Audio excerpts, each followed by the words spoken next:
All right, y'all, we are back on the road, back riding again.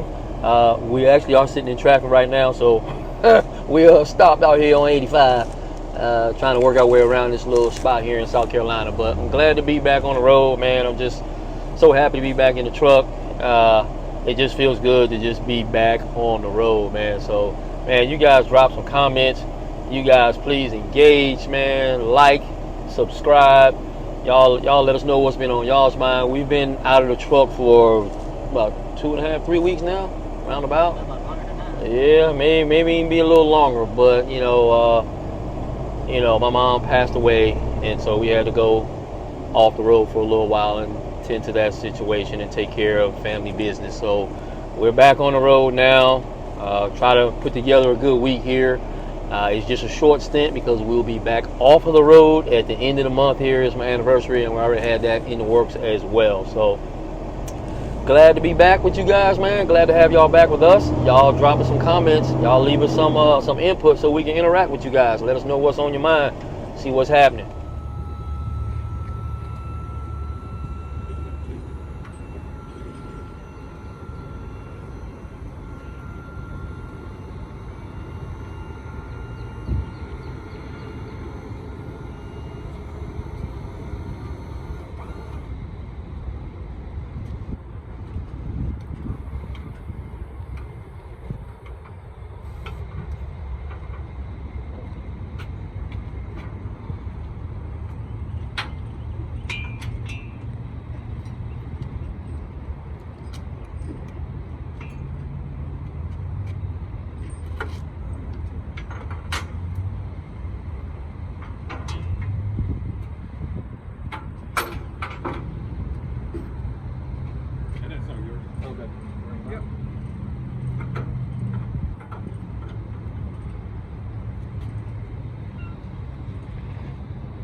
Oh, okay.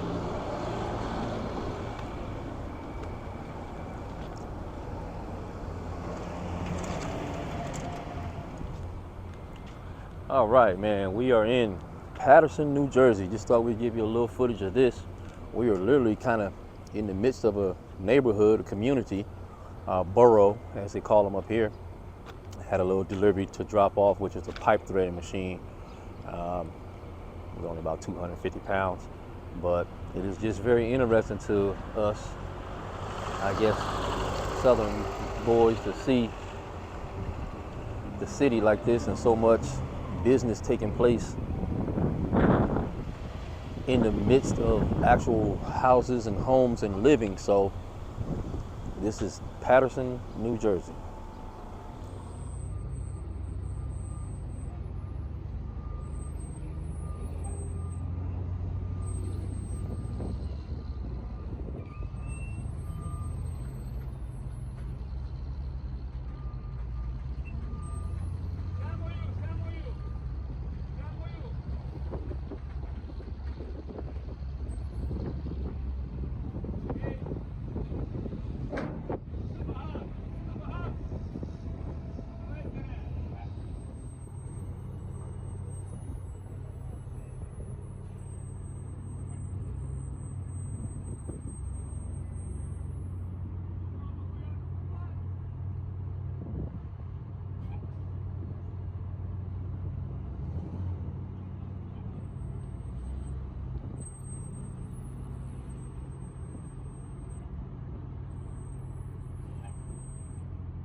All right, man, it's Thursday.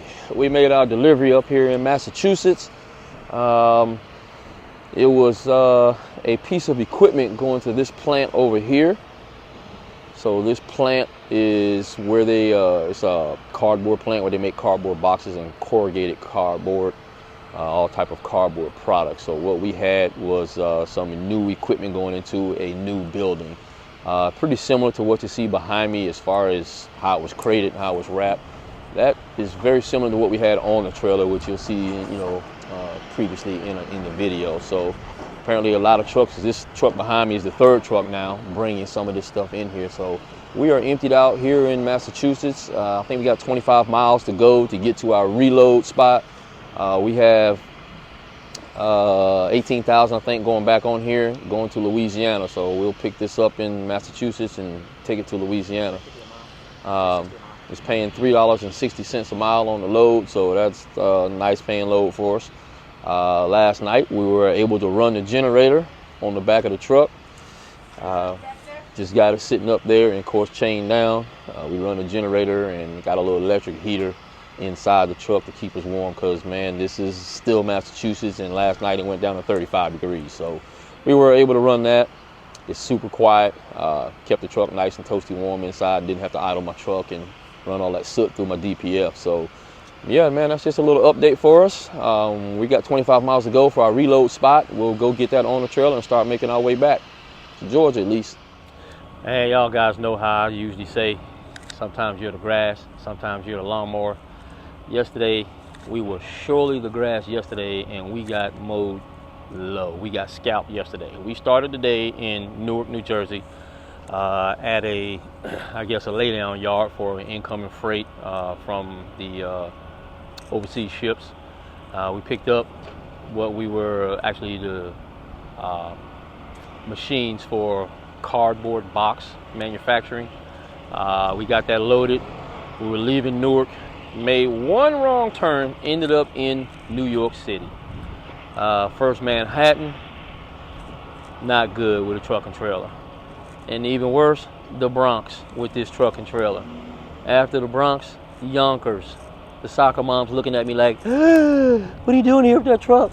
It was horrible. We were just like, every street you need to turn up is a one-way street, or somebody's got it blocked. I literally turned up a street, and there's a truck sitting on one side. He's pumping the grease traps out from a restaurant. But another guy just stopped his truck in the street, stopped his car in the street to go inside to get a coffee and a bagel or whatever he was getting. He just had the street blocked up. At that point, I couldn't see him when I turned into the street. Now I'm up the street. It's a one-way street. Obviously can't turn around. Can't back out into traffic. Can't go forward because he's got the street blocked. New York City is something else. I'm telling you, I would be okay if I never went back to New York City. As we say, I have not left anything in New York City that I need to go back for. Nothing. So yeah, we ended up taking a trip to Massachusetts to drop off that corrugated box equipment. And what was supposed to be like a 3.5 hour, 4 hour trip ended up being close to like 9 hours. Traffic everywhere along the way. It was just the nightmare from hell day yesterday. So we got that one off of us. We were certainly in the grass, and we got mowed hard. We got mowed low. We got scalped yesterday. That's just adventures in trucking. So today we had a load that we were supposed to pick up. It was $6,000 load. They wouldn't load us. Not because it didn't fit, not because we couldn't take the weight, because they said it had to be a step deck trailer, even though technically we're lower than most step deck trailers. So anyhow, we ended up leaving out of there without that load that was going to Louisiana. Picked up this load that's going to Florida, but it is not the same money. So as you can see, we have a lot of space left on the trailer, and so we will try to find something else to go on this trailer to plus up this money a little bit. But man, this is adventures in trucking, man, and you cannot write this stuff. So we're here in Connecticut now.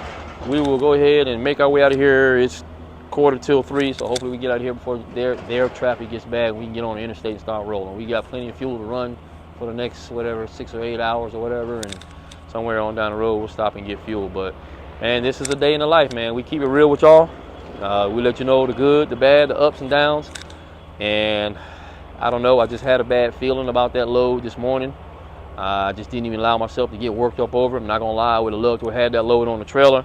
We could have just went all the way straight through to Louisiana with it, but now we got to kind of parcel it together and try to make our way and make up for the money that we lost. So it is what it is, man. In the midst of all this 72-hour blitz, we're out here running.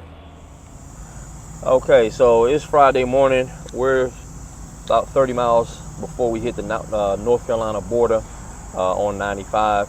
And this is the issue we have this morning. We have a leaking valve here at the back of my air tank. You can see it, of course, on film, and of course you can hear it.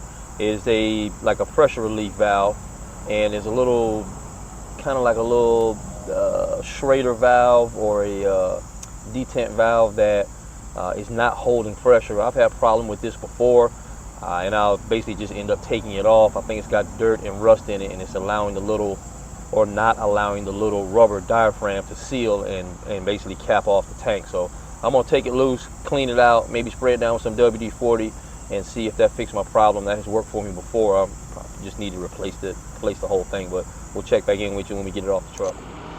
All right, so we getting ready to take this apart. This is the valve that sits on the truck, which sits in the back of the tank. It's oriented like this. This goes towards the front of the truck. Not that it matters if the truck is mounted that way on a tank. If the tank is mounted this way on a truck, then it doesn't matter orientation of this, but this is the top of it. That's what it looks like in the top of it. This is the bottom, and this part faces the ground. So what it is this valve, which you can see the little dirt and rust around there, it's brown inside of there. This is a leaking air. This is how you would push this in to drain the air out of the tank, which it says on here, push pin to drain manually. So this sits under the truck, and you push that pin in to drain the air out of it. But let's see what's inside of it. So I already know it's going to have rust. Yeah, so all of that we need to get rid of. Answer. All of this I got to clean, because what happens is around the seat of this metal brass stem doesn't seal. You get little rust particles in it right there.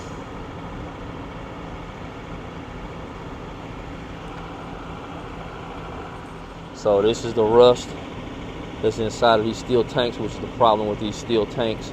You get rust out of the steel, then the rust travels through the system and settles on top of here.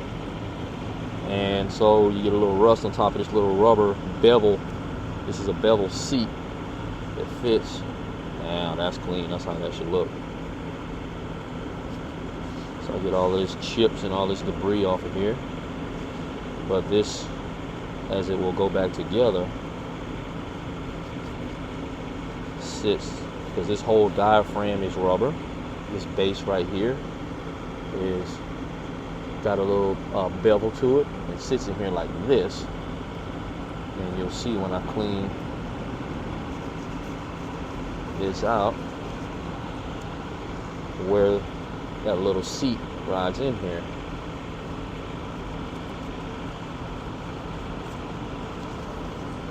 No way around it. This is just what you have when you have steel tanks. Yeah, you're supposed to drain your tanks, but it doesn't matter. You got water in the system, and draining them, while it does help, it's not going to prevent it. So right in the base of here,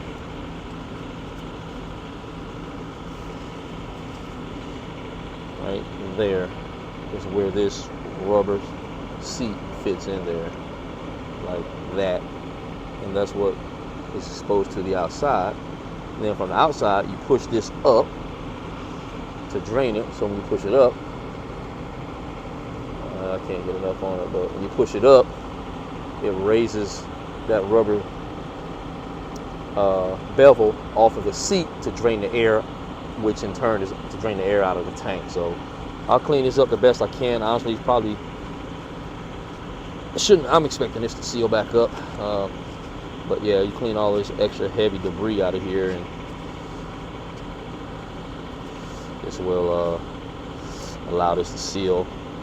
Once this seals and the tank is full, then the air compressor on the truck can stop running. I just wanted to fix this because I didn't want to run the truck down the road with the air compressor running constantly to try to make up for the loss of air because of the leak that we have here. So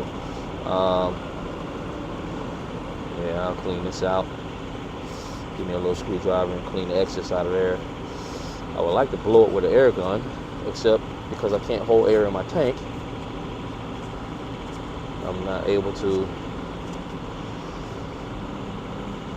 have compressed air to blow this out. I've been meaning to get me a plug, a pipe lug to go into the end of the tank so I can seal the tank without this in there. Add that to the list of things to do. Y'all guys know how that is. It's a never-ending and always growing list. So we'll make it work. All right, so I'm getting ready to put this back together now. And hey, for parking lot repair, this is gonna get me back rolling. Just getting the heavy stuff out. But gotta make sure that this seals well going around here.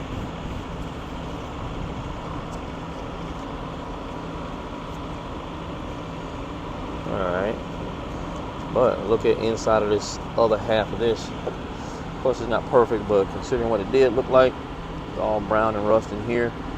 We got a lot of it out. That's gonna more than suffice for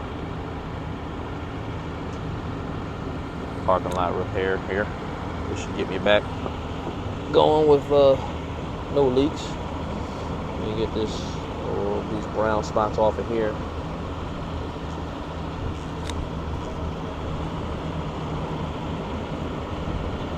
Get to a clean spot on the rag. There we go.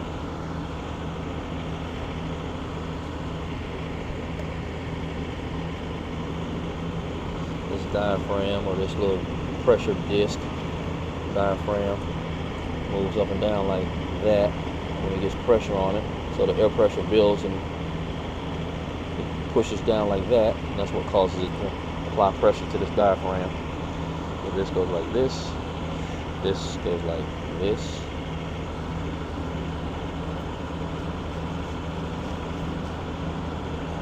This is going to sit on top of it like that.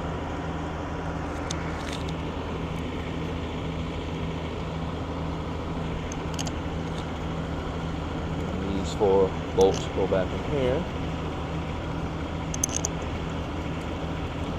Once I get this put back together, these 4 bolts, I'll tighten these 4 bolts down. Put some more new thread tape on here so it doesn't leak where it goes into the tank of the truck.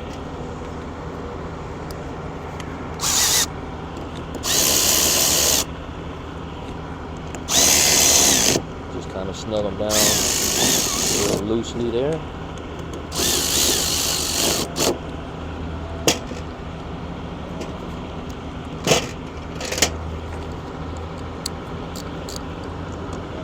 By hand, just kind of get a feel for them. Tightening a cross pattern, just because. All right, let's put this back on the truck and see what we got. Okay, so we have the pressure relief installed back in the rear of the air tank. Let me look in the truck and see what we have for air pressure. It is max all the way out. Yeah, it's at 120 psi, 125. We're at 125 psi, and there are no leaks in it. At first I thought it was leaking, but as it turns out, that's the truck next to us. So hopefully you don't hear that on a video. But quick little simple parking lot repair. We're holding air pressure now, so this is not an air brake truck, so we're in no damage or losing brakes. But what I didn't want was for my air compressor to be running non-stop trying to keep up with this leak. So, you know, now as I use the air horn or whatever, or, you know, the airbags on the hitch, you know, the air will be replenished and it'll shut back off.